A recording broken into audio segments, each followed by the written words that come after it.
Hello, my name is Russell Myers. Welcome to Issues Unite. So, on October 24th, the most recent BRICS summit ended.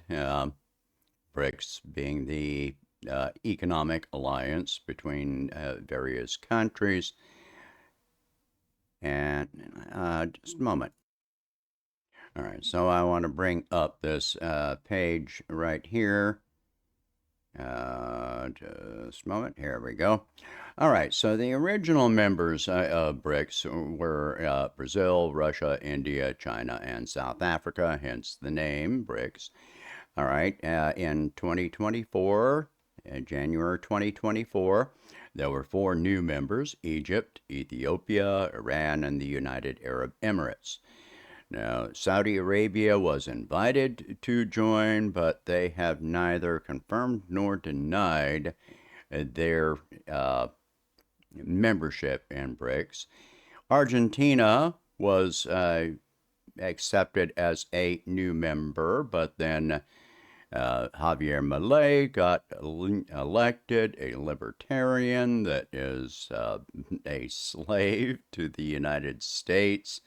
And he said that he is not going to partner with any communists, and he wants to dollarize the economy of Argentina, which, yeah, that's not going so well. All right, so as of October the 24th, there were 13 partner countries unofficially announced. Uh, so these include Algeria, Belarus, Bolivia, Cuba, Indonesia, Kazakhstan, Malaysia. Indonesia and Malaysia, major powerhouses. Uh, Nigeria, Thailand, another big one. Turkey, major. Uganda, Uzbekistan, and Vietnam. So, again, I say that this is unofficial. This was not announced by Russia or any official channels. This was information derived from diplomatic sources. What seems to be happening behind the scenes is that Vladimir Putin is going to meet individually with the leaders of each of these countries and make sure that there's no more issues that come up, such as with Saudi Arabia and Argentina. They don't want countries saying they want to join and then not joining. So that's very reasonable to make sure that their goals and ethos is aligned with the BRICS alliance. And a major part of the requirements within BRICS is that one country will not take part in economic sanctions against other countries. In other words, this is in favor of free trade. There's been a lot of talk about, a BRICS currency, which that's questionable, really. Whether there is ever going to be a BRICS currency. Vladimir Putin has inferred that there may be a BRICS coin, a cryptocurrency. There's also a number of payment systems that are being proposed. And one part of that is the mBridge system, which is based in the Bank of International Settlements in Switzerland. But the Bank of International Settlements has announced that they may withdraw support for the mBridge system. The mBridge system is a decentralized payment settlement system, blockchain technology, distributed ledger, and most of the technology, the algorithms, etc., that built this were created by China. Now, China also has, so even if, let's say, the BIS decides that they are going to withdraw support for this, well, the technology already exists. It can be displaced somewhere else, such as the CIPS, China Interbank Payment System, which already exists. And so that would happen. In all cases, there's a lot of talk about, oh, well, this is meant to destroy the dollar. No, this isn't. That may wind up being a side effect of all of this. But the real goal here is to offer alternatives to the SWIFT system, which is ruled by the United States, under which countries can, like Russia, can be omitted from the SWIFT system for political reasons, nothing to do with trade, but based on political decisions. So this is absolutely wrong. If you're talking about trade, you're talking about trade. If you're talking about politics, you're talking about politics. And even the United Nations considers economic sanctions to be an act of warfare. Now, at this meeting, there was also UN President Antonio Guterres, and he praised the BRICS system and the goals of the BRICS system. And that didn't go over well with some people, of course, but I honor him for doing this. So, considering Guterres' position, this was truly an act of bravery. Of course, there have been some members of the UN that have called for his dismissal as the president of the UN, but I don't believe that that is going to happen. A major goal of BRICS is a greater representation economically of the global south, and as part of this, the BRICS Alliance has formed the New Development Bank, which offers loans to disadvantaged countries to help with development.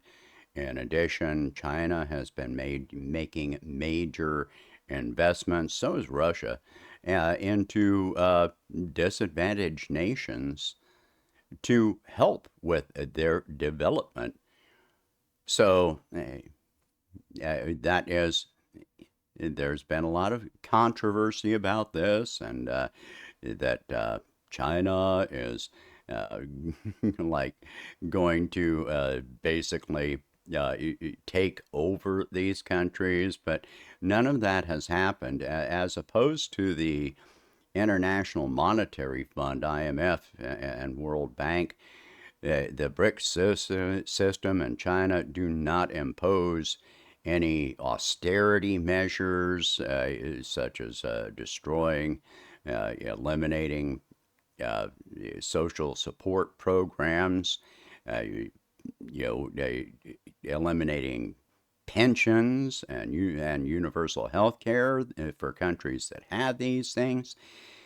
They do not require any of that. If a country is unable to pay, then they will renegotiate and find different terms, extend the length of the loan, etc.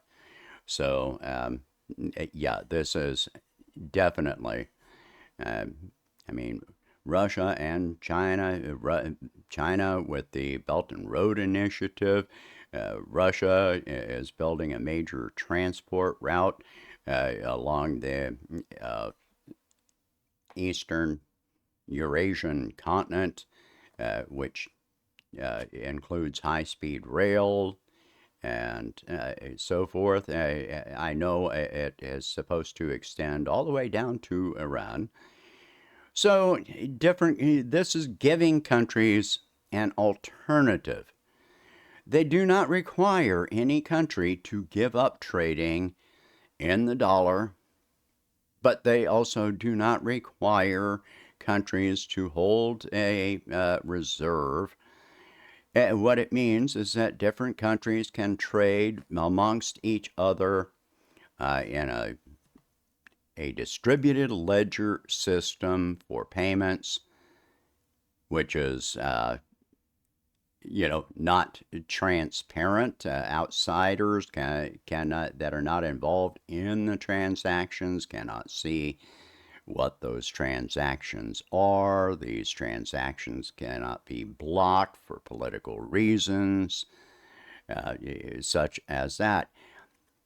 When countries have to hold reserves of U.S. dollars and make payments in dollars, this incurs additional costs, which are like fees for converting from one currency to another, and drives up the cost of doing business with each other. And this limits the value of those local currencies. Let's say Indonesia wants to trade with some other country that is not the United States under the current system, the old system. They would have to have a reserve. Both countries would have to have a reserve of U.S. dollars to conduct a trade to buy oil or gas or grain or what have you, and incur these costs of converting this, and it would be monitored through the SWIFT system, and it could be disapproved at any point for any reason. These are things that, such as Venezuela has been through. And look at the trade embargo on Cuba. Well, now Cuba is a partner country to the BRICS alliance. So this is opening up a lot of opportunities for other countries, which will increase global trade, but not so much in the dollar. More and more countries are turning away from the dollar. With or without the BRICS system, they are turning away from the dollar. The U.S. treasuries, it used to be something like, were held by foreign entities, something like 56%. Well, now that's down to 32%, I believe. So as our debt goes up, other countries are not holding that or buying that debt. Instead, they're allowing that debt to mature and taking their investment, and for the most part, many countries are building up gold reserves.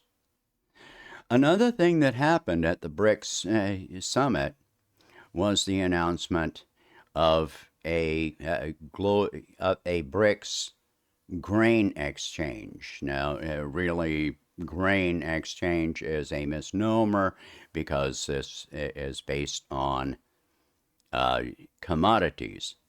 I want to bring up something else.